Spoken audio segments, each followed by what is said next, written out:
जी आज स्टार्ट करने वाले हम क्लास 11 के चैप्टर नंबर 1 अकाउंट बुक का, जिसका नाम है इंट्रोडक्शन टू अकाउंटिंग। तो सबसे पहले शुरुआत हमारी होती है कि अकाउंटिंग है क्या। तो देखो भैया, आप और हम आपस में कम्युनिकेट करने के लिए एक भाषा को इस्तेमाल करते हैं। वो भाषा हिंदी भी हो सकती है, इंग्लिश भी हो सकती है, जिसकी हेल्प से मैं अपनी इंफॉर्मेशन आप सभी को बताता हूँ या आप सभी लोग मेरे को इंफॉर्मेशन शेयर करते हैं। तो उसी तरीके से भैया बिजनेस की फील्ड में अगर बात करेंगे तो अकाउंटिंग भी वही लैंग्वेज होती है जो कम्युनिकेट करती है बिजनेस की इंफॉर्मेशंस दूसरे लोगों को, कि बिजनेस में कितना प्रॉफिट हो रहा है, बिजनेस में कितना लॉस हो रहा है, बिजनेस में कितनी सेल हो रही है, बिजनेस में कितने का परचेस हो रहा है। ये सारी इंफॉर्मेशन बताने का एक तरीका होता है, एक लैंग्वेज होती है जिसे हम अकाउंटिंग बोलते हैं। तो देखो यहाँ पर लिखा हुआ है, जरा यहाँ पे पढ़ो। It is also called as the language of business. तो पहली बात तो ये समझ में आई। चलो, अगर हमें अभी पेपर में आ जाए कि अकाउंटिंग क्या होती है तो क्या लिख के आना है वो समझते हैं। ये एक सिस्टम का प्रोसेस होता है। क्या होता है? प्रोसेस होता है, जिसमें हम डाटा को क्या करते हैं भैया, ध्यान से समझना। डाटा को रिकॉर्ड करते हैं। किस में रिकॉर्ड करेंगे? किताबों के अंदर या कंप्यूटर के अंदर। तो मतलब जो भी बिजनेस की ट्रांजैक्शंस होती है ना, उन सबको हमें रिकॉर्ड करना पड़ता है बुक्स के अंदर या फिर कंप्यूटर के अंदर कर सकते हो डायरेक्टली, है ना। फिर उस डाटा को हम क्या करते हैं बच्चों? क्लासीफाई। क्लासीफाई मतलब बांटना, कि भाई ये किस तरीके का डाटा है, सेल का है, परचेज का है, रिटर्न का है, टैक्स का है, किस तरीके का डाटा है उसको क्लासीफाई करना। क्लासीफाई करने के बाद हम क्या करते हैं? समराइज। समराइज का मतलब है टोटल, पूरा ओवरव्यू, कि किस तरीके का हमारा डाटा, जैसे सेल टोटल कितनी आई, लॉस हमारा टोटल कितना आया, प्रॉफिट टोटल हमारा कितना आया, रिटर्न हमारी टोटल कितनी आई।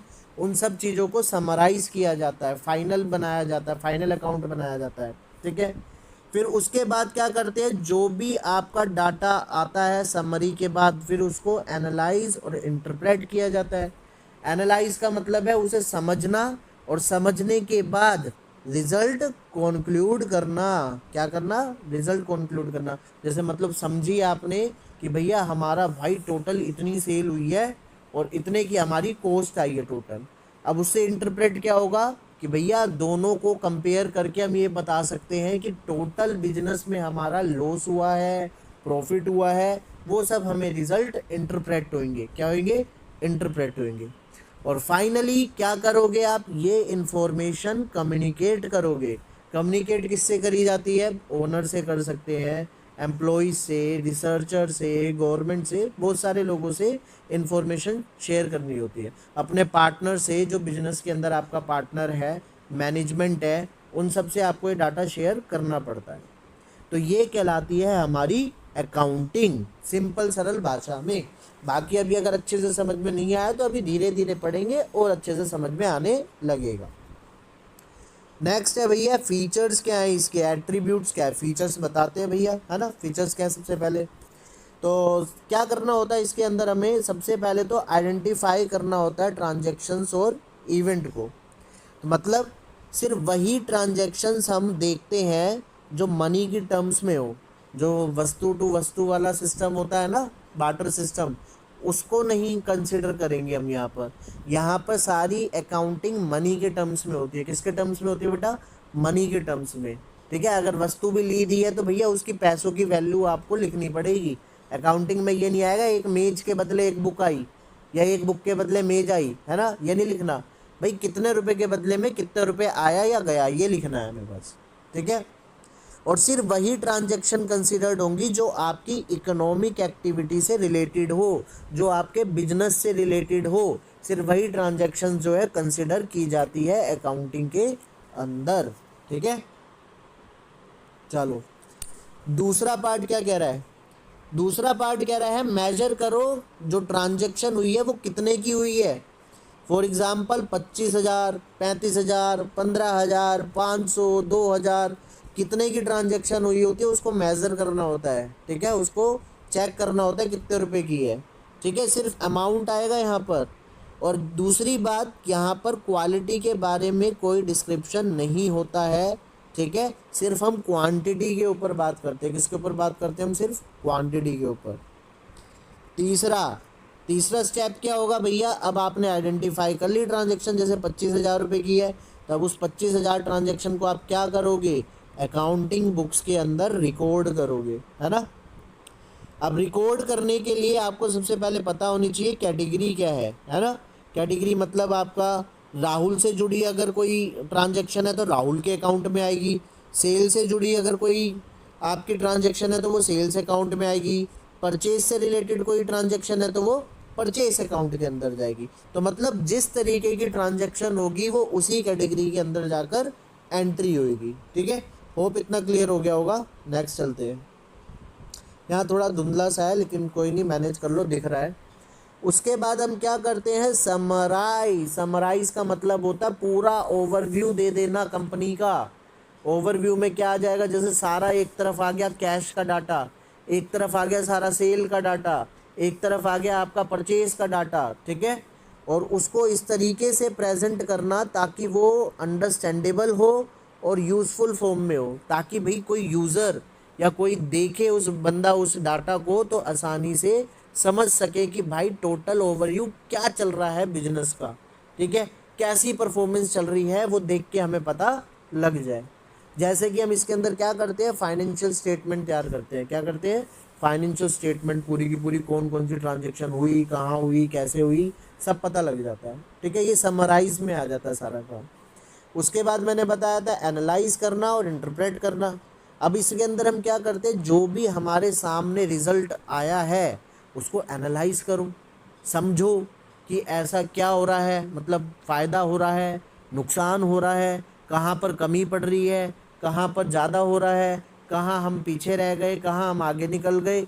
वो सारा चीज़ों का एनालाइज किया जाता है और उस चीज़ को एनालाइज करके फाइनली एक रिजल्ट निकाला जाता है, कॉन्क्लूजन निकाला जाता है। क्या निकाला जाता है?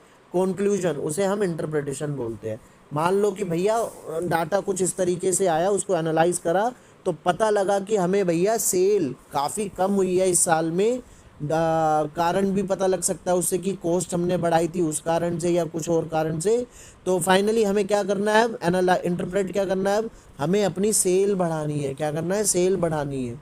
और जो भी फैक्टर है जिसकी वजह से ये कम हुआ है उस चीज़ को भी ध्यान देखकर हमें कंक्लूजन निकालना है, ठीक है। लास्ट क्या कह रहा है? कम्युनिकेटिंग। अब जो हमारे जजमेंट आया है, जो हमने सोचा है, वो अब हमें डाटा किसके साथ शेयर करना पड़ेगा? अपने यूज़र्स के साथ, मतलब मैनेजर्स के साथ, एम्प्लॉयज़ के साथ, एम्प्लॉयर्स के साथ, ठीक है, पार्टनर के साथ, गवर्नमेंट के साथ, मतलब रिसर्चर्स के साथ। बहुत सारे लोग होते हैं जिनको आपको अपना डाटा शेयर करना पड़ता है, ठीक है। तो ये 7 स्टेप थे जो आपके अकाउंटिंग को एक पूरी प्रोसेस बनाता है, ठीक है। तो चलो बात करते हैं भैया ऑब्जेक्टिव ऑफ अकाउंटिंग। ऑब्जेक्टिव का मतलब एम, मकसद क्या है अकाउंटिंग करने का? भैया क्यों करी जाती है अकाउंटिंग? तो बात सिंपल सी है, यहाँ पे भी 5-6 पॉइंट हैं, उनको देखते हैं। सबसे पहला, ताकि अकाउंट से जुड़े रिकॉर्ड्स मेंटेन रहे, है ना। भैया आप बिजनेस कर रहे हो तो आपके पास सारी इन्फॉर्मेशन होनी चाहिए ना, कि भाई कितनी सेल कर रहे हैं हम, कितनी परचेज कर रहे हैं, कितनी सेल रिटर्न आ रही है हमारे पास, कितना परचेज रिटर्न आ रहा है, तभी तो ढंग तरीके से प्रॉफिट और लॉस का पता लगा पाओगे ना। तो एक रिकॉर्ड मेंटेन किया जाता है, ठीक है। उसके लिए रिकॉर्ड मेंटेन करने के लिए अकाउंटिंग की जाती है, ठीक है, ताकि पता लगे कौन व्यक्ति कब कितना हमसे सामान खरीद के गया, कितनी पेमेंट करी, कितना बकाया रहा, ठीक है। और ये सारे रिकॉर्ड जो है ना प्रिंसिपल्स पे बेस्ड होते हैं, सारे के सारे जो अकाउंटेंसी के लिए बनाए गए हैं उनके हिसाब से करते हैं। ऐसे नहीं कुछ भी अपने हिसाब से कर लो, एक रूल्स होते हैं, ठीक है, प्रोसीजर होता है, उनके हिसाब से ही रिकॉर्डिंग होती है सारी चीज़ों की, ठीक है। दूसरा पॉइंट, दूसरा एम है कि अकाउंटिंग की हेल्प से हम कंपनी का प्रॉफिट और लॉस पता लगा सकें कि कंपनी कितना प्रॉफिट कमा रही है या फिर कितना लॉस कमा रही है, लॉस गवा रही है ना। तीसरा भैया, डेटरमाइन फाइनेंशियल पोजीशन, अब प्रॉफिट और लॉस पता लग जाएगा अगर आपको, तो उससे कंपनी की फाइनेंशियल पोजीशन क्या चल रही है वो भी पता लग जाएगी कि फाइनेंस में वो बेहतर हो रही है या डिक्रीज होती जा रही है, वो भी हम अकाउंटिंग की हेल्प से जान सकते हैं। ठीक है, ये हमें बताता है अकाउंटिंग। चौथा है फैसिलिटेटिंग मैनेजमेंट। भैया अकाउंटिंग का एक और काम है, ये मैनेजमेंट में हेल्प करता है मैनेजर्स की, कि मैनेजर्स भी अकाउंटिंग की हेल्प से ये पता लगाते हैं कि हमें क्या डिसीजन लेना है, हमें कब क्या चेंजेस करने हैं, कब हमें कौन सा स्टेप लेना है, तभी तो अच्छे से बिजनेस ग्रो कर पाएगा। ठीक है, और क्योंकि कमी तो पता लगानी जरूरी पड़ेगी ना, जब तक कमी पता नहीं लगेगी तब तक बिजनेस ग्रो कैसे करेगा। वो कमी किससे पता लगती है? अकाउंटिंग से ही पता लगती है कि कहाँ पर हम जो है चूक रहे हैं पीछे। और क्या करता है अकाउंटिंग? अकाउंटिंग जो है, अकाउंटिंग की हेल्प से यूजर्स को इंफॉर्मेशंस मिलती है बिजनेस से रिलेटेड। ओनर को पता लगेगा कि मेरी कंपनी प्रॉफिट में जा रही है, लॉस में जा रही है, एम्प्लॉयर्स को भी पता लगेगा, मैनेजर्स को भी पता लगेगा, तो ही तो स्टेप ले पाएंगे ना कि आगे करना क्या है। तो अकाउंटिंग इंफॉर्मेशन भी प्रोवाइड करता है ये यूजर्स को। उसके बाद प्रोटेक्टिंग बिजनेस एसेट्स। भैया पता लगा अकाउंटिंग से कि हम तो घाटे में जाते जा रहे हैं, हमें कुछ करना पड़ेगा, हमें सेल बढ़ानी पड़ेगी, प्राइस कम करना पड़ेगा, हमें और ज़्यादा प्रोडक्ट बेचने पड़ेंगे, तो वो सब हमें अकाउंटिंग से ही तो पता लगेगा ना कि कब क्या करना है। तो ऐसे टाइम पे हमारे बिजनेस एसेट्स को प्रोटेक्ट करना भी अकाउंटिंग का काम है। वरना क्या होता है, कंपनी अगर दिवालिया निकल जाए कंपनी का, तो एसेट्स भी सारे बिक जाएंगे भैया, खराब हो जाएंगे और लुट जाएंगे एक तरीके से। तो उन सब चीज़ों को भी प्रोटेक्ट करने के लिए हमें टाइम टू टाइम अकाउंटिंग देखते रहते हैं कि हाँ भाई ठीक ठाक चल रहा है सब या नहीं। पता चला घाटा चलता जा रहा है, हमें पता ही नहीं लग रहा, और आने वाले टाइम में लोग घुसे और ले उठा के ले जा, वॉशिंग मशीन उठा के ले गए, टीवी उठा के ले गए, सब कुछ उठा के ले गए। तो अपने बिजनेस एसेट्स को प्रोटेक्ट करना भी अकाउंटिंग का एक एम होता है। ठीक है, तो ये ऑब्जेक्टिव्स हो गए अकाउंटिंग के। नेक्स्ट चलते हैं, फंक्शन ऑफ अकाउंटिंग क्या है, काम क्या है अकाउंटिंग का? भैया वही वही सब आएंगे सारे के सारे। पहला, मेंटेन करना अकाउंटिंग रिकॉर्ड्स को, जो भी हमारी फाइनेंशियल ट्रांजैक्शन और इवेंट से रिलेटेड है। ठीक है, ये ऊपर भी पढ़ चुके हैं, है ना।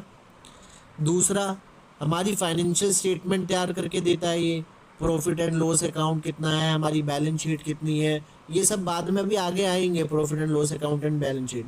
बस अभी आप समझ के चलो कि हाँ भाई ये क्या होता है, इसके अंदर बिजनेस की सारी इंफॉर्मेशन होती है, प्रॉफिट से जुड़ी, लॉस से जुड़ी, कैपिटल से जुड़ी, लाइबिलिटी से जुड़ी। ठीक है, वो सब अभी आगे आएगा। चलो 2 पॉइंट हो गए, अब चलते हैं नेक्स्ट तीसरे पॉइंट पे। क्या कह रहा है, ये हमें लीगल रिक्वायरमेंट्स बताता है कि हमारा जीएसटी कितना बना, हमारा इनकम टैक्स कितना बना, तो उसी हिसाब से तो आप पे कर पाओगे फिर गवर्नमेंट को, है ना। अगर ये सब चीज़ें नहीं करोगे तो आपको कैसे पता चलेगा कि कितना इनकम टैक्स बन रहा है, कितनी जीएसटी बन रही है। तो ये चीज़ें में भी हेल्प करता है। ठीक है, पता लगाने के लिए। फिर क्या करता है, कम्युनिकेट करता है, जो भी हमारी फाइनेंशियल इंफॉर्मेशन है वो यूज़र्स को प्रोवाइड करता है, जो कि हम पढ़ चुके हैं अभी कितनी बार, है ना। सेम सेम बातें रिपीट हो रही हैं, तो इस पर टाइम बर्बाद नहीं करेंगे। असिस्ट टू मैनेजमेंट, और क्या काम होता है, मैनेजर्स की हेल्प करना, ताकि वो अच्छे से मैनेज कर सके चीज़ों को, क्या करना है फ्यूचर में डिसीजन ले सके, ताकि वो कैसे अपने रिजल्ट्स को बेटर करें, कैसे प्रॉफिट को बढ़ाया जाए, कैसे मार्केट कैप्चर की जाए, ये सारे डिसीजन लेने में भी मैनेजर्स की हेल्प करता है। कौन? हमारी अकाउंटिंग। ठीक है, चलो नेक्स्ट आगे चलते हैं, एडवांटेज ऑफ अकाउंटिंग। फ़ायदा क्या है भैया, क्यों करते हैं अकाउंटिंग हम? तो सबसे पहली बात, हमें फाइनेंशियल इंफॉर्मेशन पता लग जाती है अपने बिजनेस की, कि हाँ भी अच्छा खासा बिजनेस चल रहा है या नहीं चल रहा है। हेल्प मिल जाती है डिसीजन लेने की, कि मैनेजर्स को मैनेजमेंट कैसे करना है, क्या डिसीजन लेना है, क्या आगे फ्यूचर में हो सकता है, तो इन सब चीज़ों के डिसीजन लेने में हेल्प मिल जाती है। हमें कोई भी ट्रांजैक्शन याद रखने की ज़रूरत नहीं होती कि भाई साहिल आया था, हमसे कितने रुपए का सामान ले गया था, कितने रुपए दे के गया था, कितने रुपए उधार रह गए, ये सब चीज़ें याद रखने की ज़रूरत नहीं है भैया हमें, है ना। ये ऑलरेडी सारी किताब के अंदर लिखी हुई है। तो जब भी आएगा साहिल, साहिल का अकाउंट खोला, सब जानकारी पता लग जाएगी। हेल्पफुल रहता है कंपेयर करने में रिजल्ट किससे, अपनी कंपनी खुद से भी कर सकते हैं रिजल्ट कि पिछले साल हमने इतना कमाया तो इस साल कितना आ रहा है, या फिर हम दूसरी कंपनियों से भी कंपेयर कर सकते हैं कि दूसरी कंपनियों ने कितना कमाया और हमारी कंपनियों ने कितना कमाया। ठीक है। टैक्स लाइबिलिटीज कितनी बनेगी, अभी ऊपर बताया था ना, जैसे यहाँ पे जीएसटी, इनकम टैक्स कितना बनेगा, ये सब हमें बताने में हेल्प करता है, हमारी फायदा करता है। ठीक है। हेल्प्स टू फैसिलिटेट लोन, हाँ भैया इसका मतलब है, देखो भैया देखो क्या लिखा है, तभी मिलेगा जब चड्डी बनियान सलामत होंगे। ठीक है। तो और ये चड्डी बनियान सलामत है हमारी या नहीं है, ये कैसे पता लगेगा, अकाउंट देखकर पता लगेगा हमारे कि अकाउंट में क्या आ रहा है, प्रॉफिट आ रहा है, लॉस कितना आ रहा है, क्या आ रहा है ना, उन सब चीज़ों से ही तो फिर तभी तो हमें लोन देगा कोई कोई भी फाइनेंशियल इंस्टीट्यूशन, बैंक वगैरह, ये लोन तभी देते हैं जब हमारी अकाउंटिंग चेक करते कि कितने की ट्रांजेक्शन्स होती हैं, कितना प्रॉफिट होता है, कितना लॉस होता है, तो अच्छे खासा रिजल्ट होगा तो वो हमें लोन अच्छे से अच्छा अमाउंट दे सकते हैं। ठीक है। ये मैंने मजाक के लिए लिखा है भैया, सीरियस मत हो जाना, चड्डी बनियान लिखा हो कहीं पेपर के अंदर।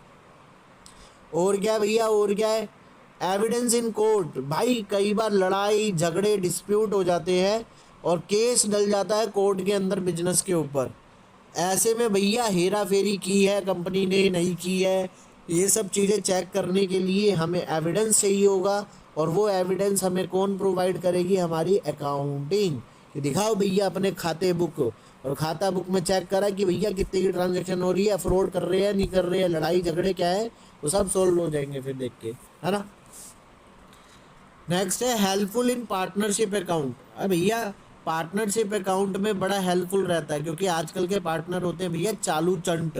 तो क्या लिखा है देखो, कई बार पार्टनर चालू चंट निकलते हैं, तो अगर अकाउंटिंग रहेगी तो सब कुछ क्लियर रहता है कि भाई कितना हमने कमाया है, कितना हमारा लॉस हुआ है, कितना बटेगा आपस में, कितना क्या रहेगा, वो सारी चीज़ें हमें इससे पता लगती रहेगी।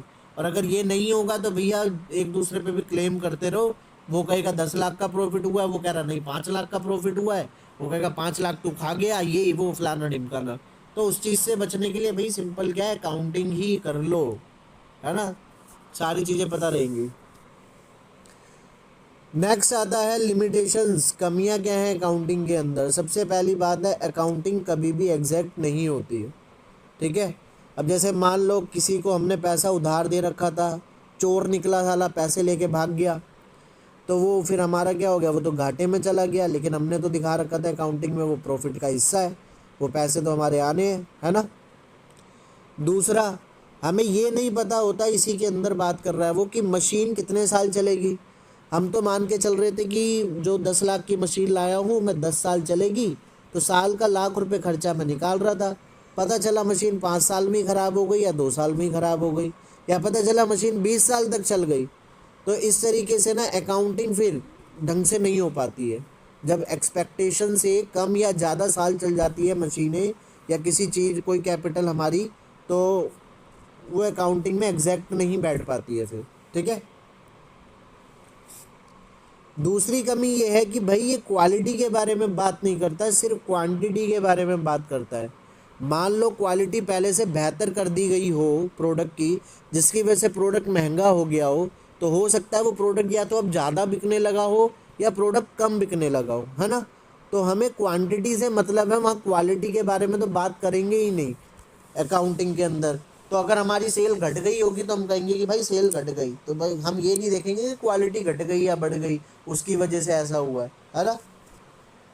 तो क्वालिटी के अंदर कोई बात नहीं करती है अकाउंटिंग। तीसरा, इफेक्ट ऑफ प्राइस लेवल को इग्नोर करती है। फॉर एग्जांपल मान लो 1980 में 25 रुपये का प्रोडक्ट था और 25,000 रुपये कमाई करता था, है ना। अब मान लो 2026 में कंपनी कितना कमा रही है, अब 2.5 लाख रुपये कमा रही है। ठीक है। अब 2.5 लाख रुपये कमा रही, तो हम तो कह रहे हो 10 गुना बढ़ गई कमाई भाई साहब। तो ऐसा नहीं है भैया, प्राइस भी देखो जरा, प्राइस भी कितने हो गए, 250 रुपये हो गए ना, तो 10 गुना तो प्राइस भी बढ़े हैं, तो उस हिसाब से तो सेम लेवल पे काम कर रहा है। पर लेकिन हम तो ये देखेंगे कि नहीं कमाई बढ़ गई कितनी सारी, भाई सब कमाई हो गई, कंपनी ने खूब तरक्की कर ली। तो प्राइस लेवल नहीं देखते ये बिल्कुल भी, बस सीधा सीधा देखते हैं कि हाँ भाई इतनी कमाई हो गई, इतनी बढ़ गई, इतनी घट गई। ठीक है। तो ये भी एक इसकी लिमिटेशंस है। चौथा है विंडो ड्रेसिंग, छेड़छाड़ करते हैं भैया ये लोग अकाउंट के साथ अपना टैक्स बचाने के लिए, ब्लैक मनी करने के लिए। तो क्या करते हैं, जैसे फॉर एग्जांपल 10 लाख का लॉस है, ठीक है, तो उन्होंने क्या कर दिया, 5 साल में बांट दिया 2-2 लाख रुपए करके, है ना।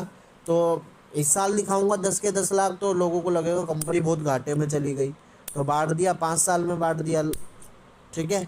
या फिर कई बार क्या करते हैं कि कैश के अंदर ट्रांजेक्शन्स कर लेते हैं और वो कैश की इंफॉर्मेशन अकाउंटिंग में डालते ही नहीं, क्योंकि जो कैश के ऊपर टैक्स बनना था वो टैक्स अब इनका बच जाएगा, वो इन्हें पे नहीं करना पड़ेगा। तो ऐसे बहुत सारी कंपनियां करती है, इसे विंडो ड्रेसिंग बोलते हैं। क्या बोलते हैं?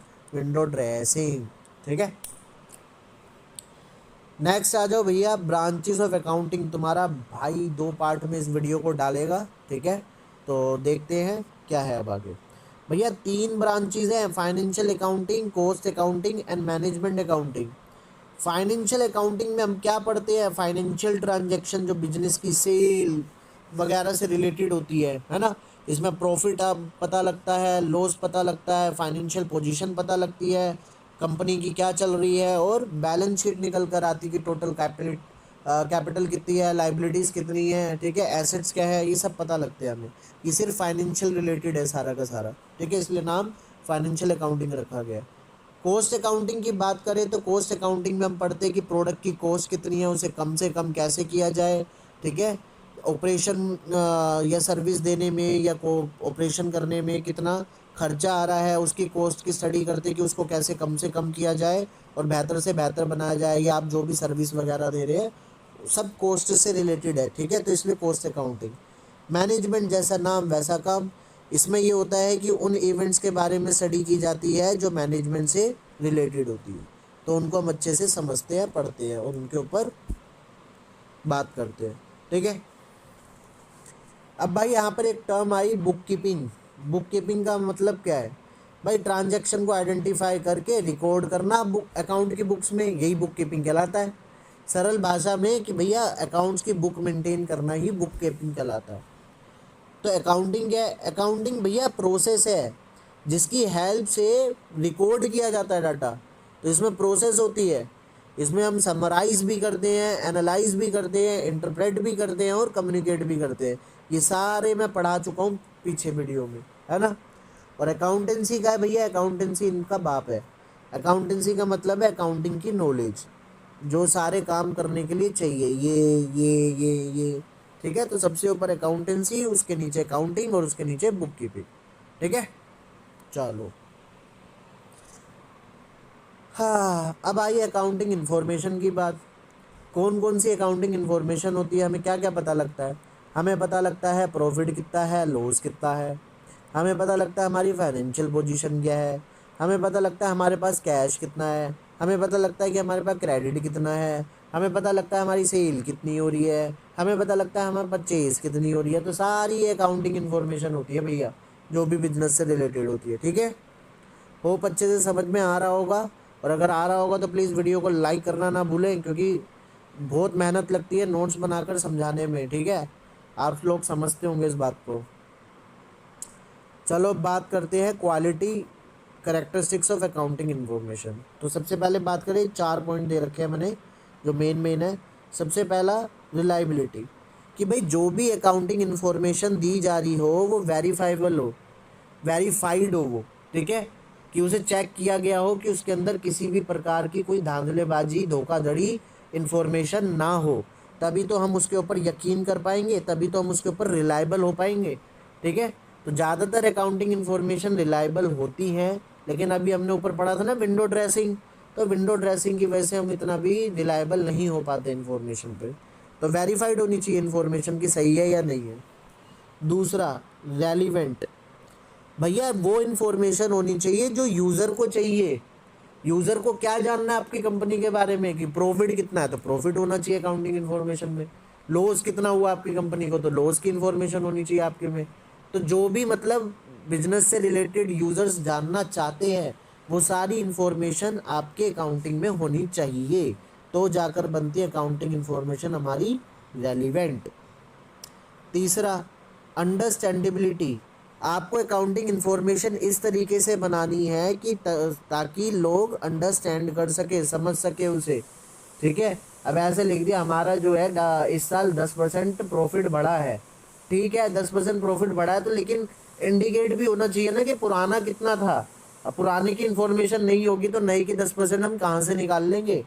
ठीक है, तो परसेंटेज के साथ साथ आपको वैल्यू भी देनी चाहिए कि हाँ भाई 300 से 400 करोड़ रुपए का प्रॉफिट हो गया है, इतना चेंज हुआ। कंपैरेबिलिटी, कंपेयर करने में इजी हो दूसरों से भी और खुद से भी। ठीक है, हम अपने चेक कर सके कि हमने कितनी प्रोग्रेस करी है।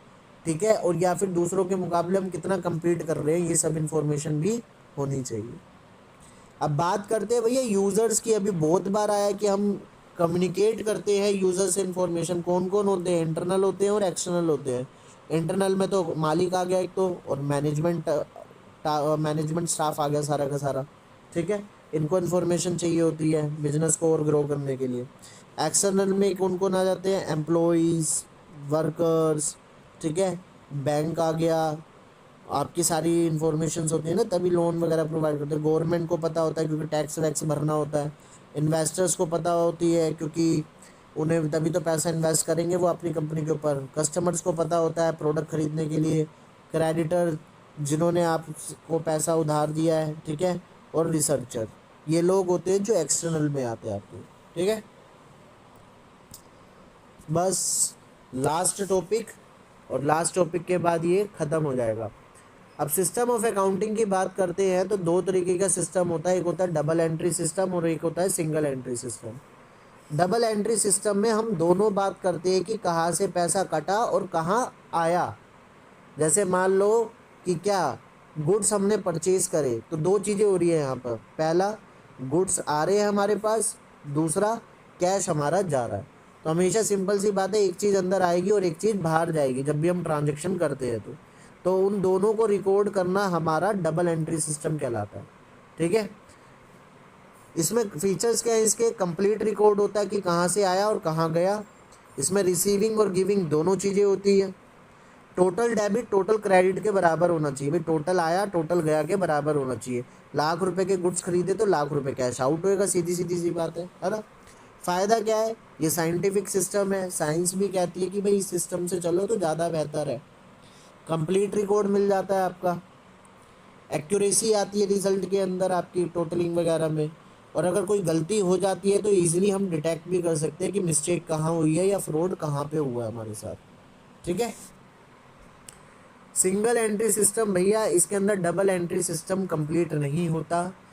कभी कभी दोनों एस्पेक्ट भी होते हैं, कभी कभी सिंगल होता है और कभी कभी दोनों ही नहीं होते हैं। तो single entry system best method नहीं है। खाली हमने लिख दिया कि भैया कैश आउट हुआ, गुड्स का तो बताया नहीं कि बदले में गुड्स भी आए हैं उसके। इनकम्प्लीट इन्फॉर्मेशन रहती है और सिस्टमेटिक बिल्कुल भी नहीं है। इसके ऊपर हम रिलायबल नहीं हो सकते क्योंकि आधी चीज़ों में यहाँ पर हमें पता ही नहीं होता कि कहाँ गई, कैसे गई, क्यों गई। इनकम्प्लीट इन्फॉर्मेशन होने की वजह से हम ट्रायल बैलेंस नहीं बना सकते। अभी आगे पता लगेगा क्या होता है ट्रायल बैलेंस। बैलेंस शीट नहीं बना सकते, प्रॉफिट एंड लॉस अकाउंट भी नहीं बना सकते। तो ये था हमारा chapter 1 according to T S. Grewal. ठीक है, तो अगर आपको अकाउंटिंग से जुड़ी कोई भी समस्या आती है तो प्लीज़ कमेंट में करें और बताएं मेरे को। अगर किसी टॉपिक में अगर आपको दिक्कत आ रही है तो वो टॉपिक मैं दोबारा समझाने की कोशिश करूँगा, आप कमेंट में लिख दीजिए। और अगर आपको वीडियो अच्छी लगी हो, मेरे नोट्स अच्छे लगे हों, तो प्लीज़ वीडियो को लाइक करना ना भूलें और चैनल को सब्सक्राइब कर लें और शेयर कर दें। Thank you, bye bye, tata, see you.